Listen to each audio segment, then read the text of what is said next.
अध्याय 16वा. श्री गणेशाय नमः. भक्तजन तारणार्थ यतिरूपे श्री दत्त भुवरी प्रकट होत अक्कलकोटी वास केला. जे जे झाले त्यांचे भक्त त्यात श्रेष्ठ स्वामीसूत ऐकता त्यांचे चरित्र. महादोष जातील प्रसिद्ध मुंबई शहरात हरिभाऊ नामे विख्यात आनंदी होते. नांदत निर्वाह करीत नोकरीने. कोकणाप्रती राजापूर तालुक्यात इटिया गाव सुंदर. हरिभाऊ तेथील राहणार. जात मराठी तयांची. ते खोत त्या गावचे. होते संपन्न पूर्वीचे. त्याच गावी तयांचे माताबंधू राहती. मुंबईत तयांचे मित्र ब्राह्मण उपनाव पंडित. ते करिता व्यापार त्यात तोटा आला तयांसी. एके समयी पंडितांनी स्वामीकीर्ती ऐकली कानी. तेव्हा भाव धरोनी मनी नवस केला स्वामी ते. जरी 8 दिवसात मी होईन कर्जमुक्त तरी दर्शनात त्वरित अक्कलकोटी येईन. हरिभाऊ आणि त्यांचे मित्र अफूचा व्यापार करिता त्यात आपणा नुकसान सत्य येईल असे वाटले. त्यांनी काढली एक युक्ती. बोलावूनी पंडिताप्रती सर्व वर्तमान त्या सांगती. म्हणती काय करावे हे नुकसान भरावयासी. द्रव्य नाही आम्हापासी. फिर्याद होता अब्रुसी. बट्टा लागेल आमच्या. तेव्हा पंडित बोलले मलाही कर्ज काही झाले. निघेल माझे दिवाळे. यात संशय असे ना. तुम्ही व्हावया कर्जमुक्त. यासी करावे युक्ती एक. तुमचा होऊनी मी मालक. लिहून देतो पेढीवरी. अफूचा भाव वाढला. व्यापारात नफा झाला. हे सांगावया पंडिताला. मारवाडी आला आनंदे. अक्कलकोटी स्वामी समर्थ सांप्रतकाळी वास करीत. त्यांचीच कृपा ही सत्य. कर्जमुक्त झालो आम्ही. गजानन हरिभाऊ पंडित त्रिवर्ग अक्कलकोटी जात. समर्थांचे दर्शन घेत पूजन करीत भक्तीने. तेव्हा समर्थे तयासी. शिवराम मारुती ऐसी. नामे दिदली त्रिवर्गासी. अनेक मंत्र दिदले. पंडिता राम म्हटले. गजानना शिवनाम दिदले. मारुती हरिभाऊस म्हटले. तिघे केले एक रूप. मग समर्थे त्यावेळी त्रिवर्गाजवळी बोलावले. तिघासी 3 श्लोक दिदले. मंत्र म्हणून ते ऐका. श्लोक. गुरुर्ब्रह्मा गुरुर्विष्णू गुरुदेव महेश्वरा. गुरु साक्षात परब्रह्म तस्मै श्री गुरुवे नमः. ऐसा मंत्र हरिभाऊ ते दिदला असे समर्थे. तेव्हा तयाच्या आनंदात ते पारावार नसेची. दुसरा मंत्र गजाननाला तयावेळी श्रीनी दिला. तेव्हा तयाच्या मनाला आनंद झाला बहुसाळ. श्लोक. आकाशात पतित तोय यथा गच्छती सागरम. सर्वदेव नमस्कार केशव प्रति गच्छती. संतोषले त्याचे मन. मग पंडिताजवळ घेऊन एक मंत्र उपदेशून केले पावन तया ते. श्लोक. इदमेव शिव इदमेव शिवम इदमेव शिवम इदमेव शिव. 300 रुपये तयांनी आणले होते मुंबईहुनी. त्याचे काय करावे म्हणून विचारले समर्था ते. ऐसा प्रश्न ऐकूनी समर्थ बोलले त्याला गोनी. त्यांच्या पादुका बनवूनी येथे आणाव्या सत्वर. काही दिवस गेल्यावरी त्रिवर्ग एके अवसरी उभे राहुनी जोडल्या करी. आज्ञा मागती जावया. आज्ञा मिळता तयासी. आनंदे आले मुंबईसी. हरिभाऊच्या मानसी. ध्यास लागला स्वामींचा. त्या आत्मलिंग पादुका 14 दिवसापर्यंत देखा. पायी वागवी भक्त सखा. दिदल्या नाही कोणा ते. हरिभाऊ एके दिनी समर्थ सानिध्य येऊनी. दर्शन घेऊन श्रीचरणी मस्तक त्यांनी ठेविले. तो समर्थे त्याप्रती घेऊन या मांडीवरती. वरदहस्त सत्वरगती मस्तकी त्याचे ठेविला. म्हणती तू माझा सूत झालासे आता निश्चित. परिधान करी भगवे वस्त्र. संसार देई सोडूनी. मग छाटी कपनी जोळी समर्थे तयासी दिदली. ती घेऊनी तयावेळी परिधान केली सत्वर. आत्मलिंग पादुका सत्वरी देती हरिभाऊचे करी. म्हणती जाऊनी सागर तिरी. किल्ला बांधूनी राहावे. जाऊनी आता सत्वर लुटवे आपला संसार. लोभ मोह अनुमात्र चित्ती तुवा न धरावा. आज्ञा ऐकूने ऐशी. आनंद झाला मानसी. सत्वर आले मुंबईसी. साधुवेश घेऊनी. असे हरिभाऊने काय केले. ब्राह्मणासी बोलवले. संकल्प करूनी ठेवले तुळशीपत्र घरावरी. हरिभाऊ घर लुटविता. तारा नामे त्यांची कांता. ती करी बहुत आकांता. घेत ऊर बडवोनी. विनवते जोडूनी कर. अद्यापि स्वस्थ करा अंतर. आपुला हा विचार सोडूनी द्यावा प्राणप्रिया. ऐशी तियेची उत्तरे. एकोणी स्वामी कुमरे. समाधान बहुत प्रकारे करीत असे तियेचे. स्त्रियेच्या अंगावरील अलंकार तेही लुटवले समग्र. तिये दिदले शुभ्रवस्त्र परिधान करावया. आत्मलिंग समर्थे स्वामीसुता ते दिदले होते. त्या पादुका स्वहस्ते मठामाजी स्थापिल्या. कामाठीपुऱ्यात त्या समयी मठ स्थापिला असे पाही. हरिभाऊ होऊनी गोसावी. मठामाजी राहिले. इति श्री स्वामीचरित्र सारामृत. नाना प्राकृत कथा संबंध. सदा भाविक भक्त परिसोत. षोडशोध्याय गोडहा. श्रीरस्तु शुभ भवंतु. श्री स्वामी समर्थ. श्री स्वामीचरित्र सारामृत. अध्याय 17वा. श्री गणेशाय नमः. मागील अध्यायी कथा सुंदर. प्रख्यात जे मुंबई शहर तेथे येऊनी स्वामी कुमार मठ स्थापिती समर्थांचा. स्वामी नामाचे भजन. त्यांचे त्यांची या चरित्राचे कीर्तन त्याहुनी व्यवसाय अन्य स्वामीसूत नेनती. स्वामीसूताची जन्नी काकूबाई नामे करुणे तिने हे वृत्त ऐकून दुःख केले अनिवार. निर्मातेचा शोक पाहून दुःखित झाले अंतकरण. ते लागी सावरून धरिले सत्वर प्रेमाने. नाना प्रकारे स्वामीसूत मातेचे समाधान करीत. मधुर शब्दे समजावीत परमार्थ गोष्टी सांगोनी. यासी पिशाच्य बाधा झाली किंवा कोणी करणी केली याची सोय पाहिजे पहिली पंचाक्षरी आणोनी. त्या समयी प्रख्यात थोर यशवंतराव भोसेकर जयासी देव मामलेदार सर्व लोक बोलती. ऐसा विचार करुनी पोटी दर्शना आल्या उठाउठी. सांगितल्या सुताच्या गोष्टी मुळापासून सर्वही. ऐकून या देव मामलेदार हसोनी देती उत्तर. त्यासी पिशाच्य लागले थोर माझेने दूर नोहेची. ऐसे उत्तर ऐकून दुःखित झाली अंतकरणी. मग ते स्वामीसूताची जन्नी अक्कलकोटी येतसे. असो इकडे स्वामीसूत मुंबई माझी वास्तव्य करीत. हिंदू पारसी स्वामी भक्त त्यांच्या उपदेशे झाले. मठ होता कामाटीपुऱ्यात तेथे जागा नव्हती प्रशस्त. मग दिली कांदेवाडीत जागा एका भक्तिनीने. तारानामे त्यांची कांता तेही त्रास देत स्वामीसूता परिता चित्ता दुःख खेद नसेची. प्रथम मुंबई शहरात शके 1792 फाल्गुन कृष्ण त्रयोदशीस स्वामी जयंती केलीसे. कोणे एके समयासी नगरकर नाना जोशी सहज आले मुंबईसी. त्यांनी ऐकले वर्तमान. पाहुनी स्वामीसूताप्रती आनंदले नानाचित्ती. प्रेमानंदे चरणवंदिती स्तवन करीती तयांचे.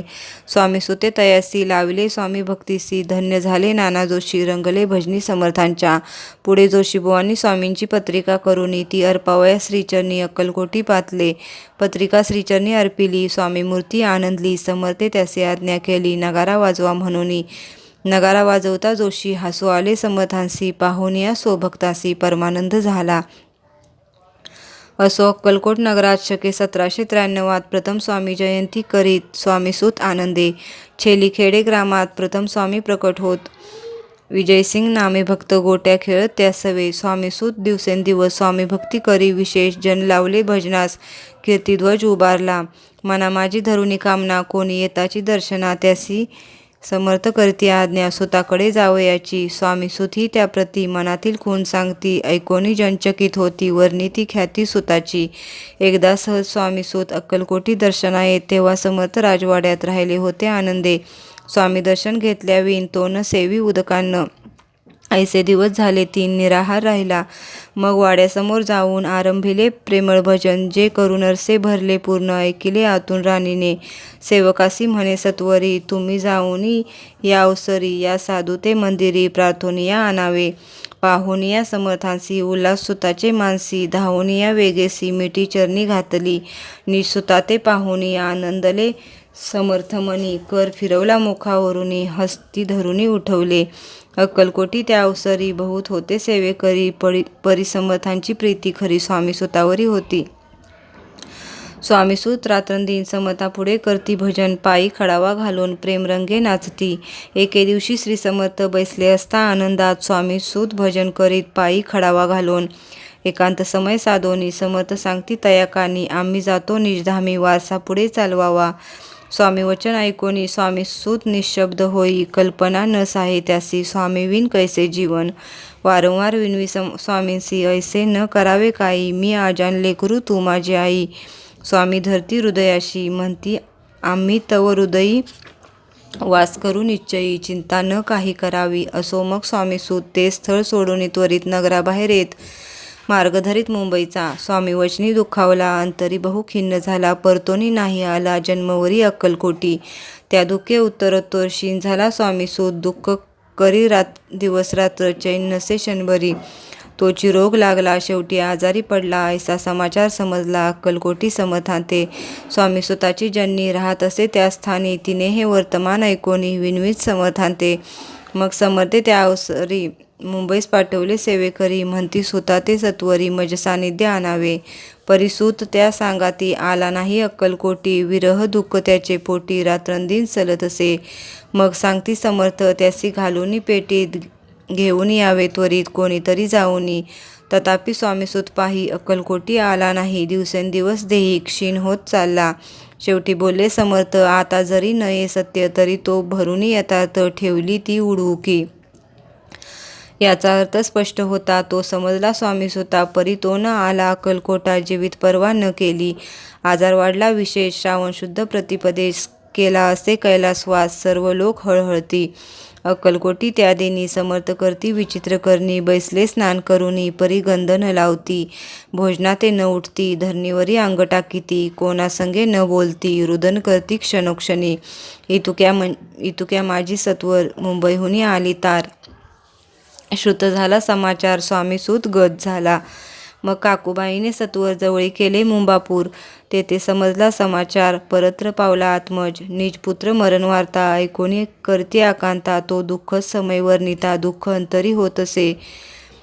असो मग काकूबाई अक्कलकोटी लवलाही. परतोनी आल्या पाही. बोलल्या काय समर्थांते. तू सूत आपला भक्त असून अकाली पावला का मरण. मग स्मरती जे हे चरण त्यांचे तारण होय कैसे.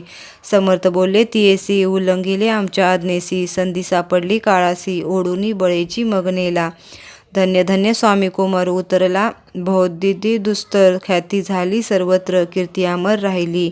इति श्री स्वामी चरित्र सारामृत. नाना प्राकृत कथा संबंध. भाविक भक्त परिसोद. सप्तदशोध्याय गोडहा. श्री भगवत चरणार्पणमस्तु. श्रीरस्तु शुभ भवन्तु. श्री स्वामी समर्थ. श्री स्वामी समर्थ. श्री स्वामी चरित्र सारामृत. अध्याय 18. श्री गणेशाय नमः. स्वामी सुताच्या गादीवरी कोण नेमावा अधिकारी. ऐसा प्रश्न सेवेकरी करिताती समर्थांते. तेव्हा बोलले समर्थ. सेवेकरी असती सांप्रत. परी एकही मजला त्यात योग्य कोणी दिसेना. जेव्हा येईल आमच्या मानसी त्या समयी मोरपाखरासी. अधिकारू नेमू गादीसी. चिंता तुम्ही न करावी. मोरपाखरा मोरपाखरा. समर्थ म्हणती वेळोवेळा. रात्रंदिन तोची चाळा. मोठमोठ्याने ओरडती. आमची पाऱ्याची वीट जतन करावी नीट. वारंवार म्हणती समर्थ. काकूबाई लागोनी. लपवून ठेवले विटेसी. ती दिली पाहिजे आम्हासी. याचा अर्थ कवनासी स्पष्ट काही कळेना. असो स्वामीसुताचा भ्रांता. कोकणात राहत होता. स्वामीसूत मृत्यू पावता. वर्तमान कळले त्या. तो केवळ अज्ञान. दादा तयाचे अभिनाम. त्याचे शरीरी असमाधान. कृश होत चालला. काकूबाईने तयासी आणवले आपणापासी. एके दिवशी समर्थांसी दादाप्रती दाखवले. समर्थ बोलले बाईसी. 4 वेळा जेवू घालियासी. आरोग्य होईल बाळासी. चिंता मानसी करू नको. त्याप्रमाणे बाई करता. दादासी आली आरोग्यता. समर्थांची कृपा होता. रोग कोठे राहील. केजगाव मोंगलाईत तेथे नानासाहेब भक्त. त्यांनी बांधला श्रींचा मठ. द्रव्य बहुत खर्चिले. श्रींची आज्ञा घेऊन सत्य पादुका स्थापाव्या मठात. या कारणे अक्कलकोटी येत दर्शन घेत समर्थांचे. ते म्हणती काकूबाईसी. पादुका स्थापन करायासी तुम्ही पाठवा दादासी. समागमे आमच्या. बाई म्हणे तो अज्ञान. तशात शरीरी असमाधान. त्याची काळजी घेईल कोण. सत्य सांगा मज लागी. समर्थ वृत्त बोल ऐकून म्हणती द्यावे पाठवून.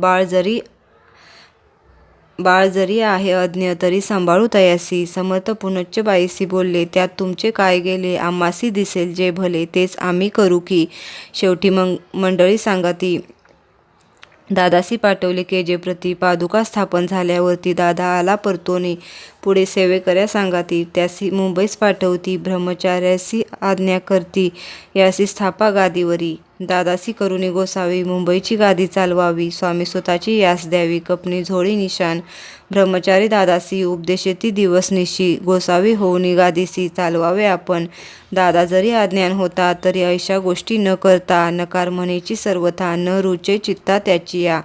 यापरी ब्रह्मचार्यांनी पाहिली खटपट करोनी. शेवटी दादासी मुंबईहुनी अक्कलकोटा पाठविले. समर्थे एका समयाशी आज्ञा केली भुजंगासी. घेऊनी माझ्या पादुकांसी. मस्तकी ठेव दादाच्या. मोर्चे लानुनी सत्वरी. धरा म्हणती त्यावरी. आज्ञेप्रमाणे सेवेकरी करिताती तैसेच. श्रींच्या पादुका शिरी पडता. उपरती झाली त्याच्या चित्ता. हृदये प्रकटला ज्ञान सविता. अज्ञान गेले लयाते. धन्य गुरुचे महिमान. पादुका स्पर्श करून झाले तत्काळ ब्रह्मज्ञान. काय धन्यता वर्णावी. असो दादाची पाहुणी वृत्ती. काकूबाई दचकली चित्ती. म्हणे समर्थे दादाप्रती वेळ खचित लाविले. ती म्हणे जी समर्था आपण हे काय करता. दादाची या शिरी ठेवता. पादुका काय म्हणूनी. समर्थ बोलले तियेसी. जे बरे वाटेल आम्हासी तेची करू या समयासी. व्यर्थ बडबड करू नको. काकूबाई बोले वचन. एकासी गोसावी बनवून टाकीला आपण मारून. इतुकेची पुरे झाले. ऐकून ऐशा वचनाला समर्थासी क्रोध आला. घाला म्हणती बाईला खेड्या माझी सत्वर.